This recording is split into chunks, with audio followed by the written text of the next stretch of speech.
আপনার পার্টির leadership rebuild করতে হবে। যারে তারে আইনা পার্টির লিডারশিপ বসাইলে হবে না। আপনি যেখানে বলছেন যে মানুষটাকে চিরস্থায়ী বহিষ্কার করবে সেই মানুষটার কিন্তু একটা সিন্ডিকেট আছে। যে বিএনপি বড় রাজনৈতিক দল, সমাজে যারা চোর বাটপার বদমাইশ আছে তারা সবাই বিএনপি করতে চায়। আজকে এটা বলেন যে এই সিন্ডিকেট আমি রাখবো না, কি হবে? একটা ইলেকশন হারেন, এই দেশের মানুষ আপনাকে বলবে আপনি লিডার। ওই মানুষকে ততদিন তা তুলবে। আপনার এই ফর্মুলা এখানে এটা আপনার আমেরিকার ইউনিভার্সিটি না, sorry to say. Exactly, that's my point মনিয়াপা, দ্যাটস মাই পয়েন্ট। যে প্রশ্নটা তাহলে হওয়া উচিত যে আমি বুঝলাম এরা হাইব্রিড, তাহলে কোশ্চেন হলো আপনার পার্টির মধ্যে হাইব্রিড যেন তৈরি না হয় তার কি প্রসেস? আমি বিএনপির ক্ষেত্রে একই জায়গায় আসবো মনিয়াপা, আমি মানে নট যে আমি আরেক পার্টির লোক এই জায়গা থেকে, আমি কনস্ট্রাকটিভ আলোচনা করতে চাই। আমি আপনার একটা পয়েন্টকে খুব এমফেসাইজ দিব, সে পয়েন্টটা হলো যে বিএনপি বড় রাজনৈতিক দল, সমাজে যারা চোর বাটপার বদমাইশ আছে তারা সবাই বিএনপি করতে চায়। কেন চায়? কারণ বিএনপি ক্ষমতার কাছাকাছি বলে মনে করে। এটা বিএনপির দোষ না, এটা আমি এগ্রি করি। আপনার এই পয়েন্ট আমি 100% এগ্রি করি। এই লুটপাট করা লোকেরা ওনার পার্টিতে যাবে না, কারণ ছোট। মান্নাবাইয়ের পার্টিতে যাবে না, ছোট, কিন্তু বিএনপিতে যাবে, এগ্রি করি। কিন্তু পয়েন্ট হলো এটা তো বিএনপির জন্য লায়াবিলিটিস। তাহলে আমাদের একটা সিস্টেম তৈরি করতে হবে বিএনপির মধ্যে, যেই সিস্টেমটা এই রিস্কটাকে মিটিগেট করবে, এইটাকে কমায় নিয়ে আসবে।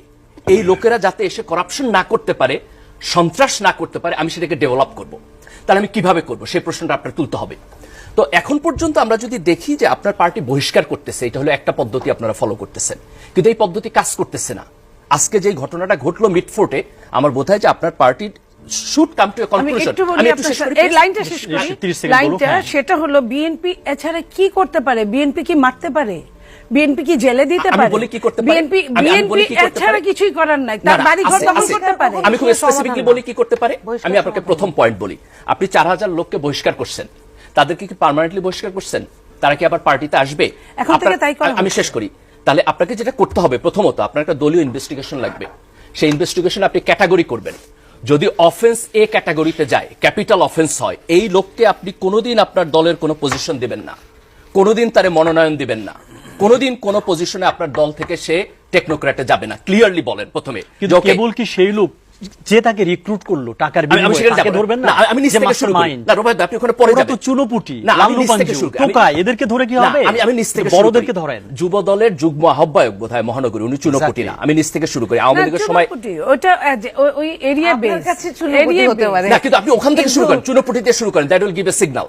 আমি প্রথম, আপনি তো বলছেন আপনার দলের কি করার আছে, আমি প্রথম বলছি চুনোপুটিকে আজীবন বহিষ্কার করেছে, কিন্তু কথা হলো কে তাকে রিক্রুট করলো? ডাক্তার জাহেদ বলেছে, সেই প্রশ্নের উত্তর কিন্তু আমরা পাই না। আপনি এটা করতে থাকেন, কেউ না কেউ একটা টেবিলের নিচে আন্ডারহ্যান্ড ডিলিংস হয়েছে টাকা পয়সা নিয়ে। নো পলিটিক্যাল পার্টি এটা করে না।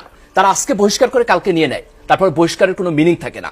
আজকে বিএনপি এটা বলুক স্পষ্টভাবে যে আমরা ক্যাপিটাল অফেন্সে কাউকে বহিষ্কার করলে তারে আমি আর কোনোদিন পার্টিতে নিব না, ইম্প্যাক্ট পড়বে। Point number 1। পয়েন্ট নাম্বার 2, আপনার পার্টির লিডারশিপ রিবিল করতে হবে।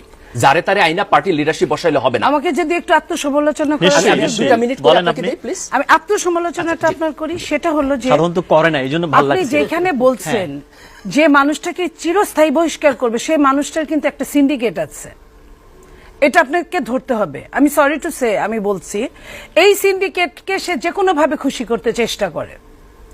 এই সিন্ডিকেট যতদিন থাকবে ওই মানুষকে ততদিন তা তুলবে। আপনার এই ফর্মুলা এখানে, এটা আপনার আমেরিকার ইউনিভার্সিটি না, সরি টু সে। নো মনিয়াপা, আমি খুব স্পষ্টভাবে বলি, লুটপাটকারী যাতে না হতে পারে। মনিয়াপা, জুলাইয়ের পরে আজকে বাংলাদেশ এমন একটা জায়গায় দাঁড়িয়েছে, এই ট্র্যাডিশনাল চিন্তার বাইরে আইসা আপনার পার্টির 2-4 জন leader with the leadership of Tarique Rahman should stand. এই রাজনীতি আমরা করব না, এই সিন্ডিকেট আমি কেয়ার করি না, আমি বাদ দেব। আমার দলের ক্ষতি হবে, আমি একটা রিফরমেশন পিরিয়ডের মধ্যে দিয়ে যাব। এই দেশের তরুণরা, এই দেশের জনগণ আমাকে সাপোর্ট করবে। সাহস করে এটা যদি ব্রেক করে এই লিডারশিপ আপনি গ্রো করতে না পারেন, কোনোদিন আপনার পার্টি ভালো হবে না, কোনোদিন হবে না। আজকে দিস ইজ দ্য টাইম। চিন্তা করেন যে আমরা যে সমস্ত গার্বেজ রাজনীতি করছি গত 10, 15, 20 বছর এই দেশে 91 পরে, আর করব না। Let us stand for that. আমি তো আপনার পার্টির লোক না, কিন্তু আমি দ্বিধাহীনভাবে স্বীকার করি যে আপনার পার্টির এটা প্রবলেম, এটা আপনার দোষ না যে করাপ্ট লোকের আসে। আপনিও আজকে দাঁড়ায় বলেন যে এটা আমার প্রবলেম, আমি এটা সলভ করব। আমি আপনাকে রাজনৈতিকভাবে অ্যাটাক করবো না, আমরা দেশের জন্য একসাথে করি। আজকে এটা বলেন যে এই সিন্ডিকেট আমি রাখবো না, কি হবে? একটা ইলেকশন হারেন, এই দেশের মানুষ আপনাকে বলবে আপনি লিডার। একটা ইলেকশন হারেন, কিচ্ছু যায় আসে না। আপনি এই সিন্ডিকেট বাদ দিয়ে একটা ইলেকশন হারেন, এটা হাই টাইম। বিএনপি এরকম একটা কমফোর্টেবল ইলেকশনের সামনে আছে, এই পদক্ষেপ টাফ ভাবে নিলেও এই ইলেকশনটা তারা সম্ভবত না, আমি নিশ্চিতভাবে বলছি হারবেও না। এখনই নেওয়ার এটাই জন্য সঠিক- সবচেয়ে দেখো, ভালো এটাই সময়। সঠিক- আপনি যদি হারেনও হ্যাঁ, হ্যাঁ, আপনি এটা- সত্যিকারের রাজনীতি কিন্তু তৈরি আমি করবেন। বলছি- আমি বলছি ইলেক্টেড এটা হয়ে সঠিক গভর্নমেন্টে যাওয়া এক জিনিস, আর মানুষের রাজনীতি তৈরি করা আরেক জিনিস। ডক্টর মির্জা আমার গালিব এটা করণীয় প্রাপ্য। যদি বলেন আচ্ছা, আমি পয়েন্ট আকারে খুব বেশি specific- ন্যারেট করা দরকার, না, সমস্যার না, উপলব্ধি আমি আমাদের খুব, হয়েছে। মানে প্রিসাইসলি হ্যাঁ, দেখতেছি। দেখেন, করণীয় প্রথম জায়গাটা হলো যে এই প্রবলেমটাকে একটু মানে দলীয় কনফ্লিক্টিং জায়গা থেকে না দেখে আমাদের একটু জাতীয়ভাবে দেখা উচিত। Exactly, একটু ক্যানভাসটা বড় করতে বিএনপির হবে। প্রবলেম, এটাকে শুধু বিএনপির প্রবলেম না, আমি আমার পলিটিক্যাল ইনস্টিটিউশনের প্রবলেম হিসেবে দেখতে চাই। যে কারণে দেখেন, আমি কিন্তু এগ্রি করছি। ঠিক একইভাবে ধরেন এনসিপি এখন তরুণরা রাজনীতি করতেছে, আমি মনে করি মনিয়াপাদের খুশি হওয়া উচিত। ওদের যদি অফিস না থাকে, একটা অফিস ওদেরকে দিয়ে দেওয়া উচিত বড় পার্টি হিসেবে। রাজনীতি করুক, ইয়াং ছেলেপান আসুক, তারা নতুন স্বপ্ন দেখতেছে। এইটাতে এত কনফ্লিক্টিং করেন না। আমাদের আরো রাজনৈতিক দল লাগবে, আরো ভালো রাজনীতিবিদ লাগবে। এই ইয়াং জেনারেশনকে আমরা উঠে আসতে দেই, আমাদের দেশের ভালো হবে। তো প্রথম পয়েন্ট হলো, এটাকে একটা জাতীয় ঐক্যের জায়গা থেকে দেখতে হবে। এই যে আমরা পার্টি টু পার্টি কনফ্লিক্টে দেখতেছি না, এভাবে আমরা প্রবলেম সলভ Minimum করতে ঐক্য তো পারবো নাই আমাদের না। political মিনিমাম party, এখানে আমাদের অ্যাপ্রোচ চেঞ্জ করতে হবে, পয়েন্ট নাম্বার 1। দ্বিতীয় হলো, সংস্কারকে আমাদের দুইটা ভাগে বুঝতে হবে। একটা হলো যে একটা দীর্ঘমেয়াদী সংস্কার আছে, ধরুন আপনি পুলিশকে কিভাবে আরো অ্যাকাউন্টেবল করবেন, তারপর হচ্ছে আমলাতন্ত্রকে কিভাবে অ্যাকাউন্টেবল করবেন। এটা 1 বছরের কাজ না, এটা একটা লম্বা সময়ের। কিন্তু কিছু কিছু সংস্কার আছে যেটা এখন টাইম বাউন্ড, আমরা খুব কুইকলি করে ফেলতে পারি। যেমন আপনি বলেছেন যে খুব সম্ভবত এই যে পিএসসির ছিলেন সাদাত সাহেবকে কোট করে বলেছেন, এবং আকবর আলী খানকে কোট করে বলেছেন যে আমাদের প্রাইম মিনিস্টারের হাতে পাওয়ারটা খুব বেশি।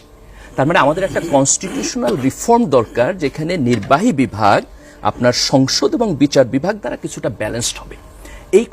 এই রিফরমেশনটা আমাদের করতে হবে, পয়েন্ট নাম্বার 1। কিন্তু পুরো পৃথিবী জুড়ে সেপারেশন অফ পাওয়ার Exactly. এবং চেকস এন্ড ব্যালেন্স, আমাদের চেকস এন্ড ব্যালেন্স কাজ করতেছে না। তাহলে আমাদের একটা কনস্টিটিউশনাল রিফর্ম থাকতে হবে। এই জায়গায় বিএনপির ব্যাপারে আমার একটু অভিযোগ আছে যে কনস্টিটিউশনাল রিফর্মের যে আলোচনা হইতেছে, আমার কাছে মনে হইতেছে বিএনপি পার্টি লাইনের উপরে উঠতে পারতেছে না। সরি টু সে, পার্টি লাইনের উপরে উঠতে পারতেছে না। তাদের একটা প্রতিক্রিয়াশীল ভয় আছে যে আমি বড় পরিবর্তন না করে যদি কুইকলি চলে যেতে পারি তাহলে ভালো।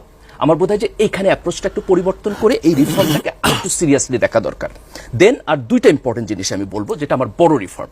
একটা হলো যে পার্টির স্ট্রাকচারের মধ্যে আপনার লিডার কিভাবে হয়, আপনার পার্টির মেম্বারশিপ কিভাবে হয়, Exactly. তারা চাঁদা কিভাবে দেয়, টাকাটা কিভাবে মানে খরচ হয়। পার্টির অভ্যন্তরে একটা গণতন্ত্রের চর্চা থাকতে হবে, সেটা কিন্তু এটা মিসিং। লাগবেই। আমাদের পলিটিক্যাল পার্টির মধ্যে মিসিং এটা লাগবেই। যেমন উন্নত দেশে আপনার প্রাইমারির মাধ্যমে তার পার্টির ক্যান্ডিডেট Exactly, ঠিক হয়। exactly. আমাদের এখানে আমরা সারা জীবন মনোনয়ন বাণিজ্যের কথা শুনতেছি। তাহলে পলিটিক্যাল কাউন্সিল হয় না। এটা পলিটিক্যাল পার্টির অভ্যন্তরে গণতান্ত্রিক প্রক্রিয়াকে আপহোল্ড না কইরা আমরা কালেকটিভ ডেমোক্রেটিক সিচুয়েশনকে বেটার করতে পারবো না।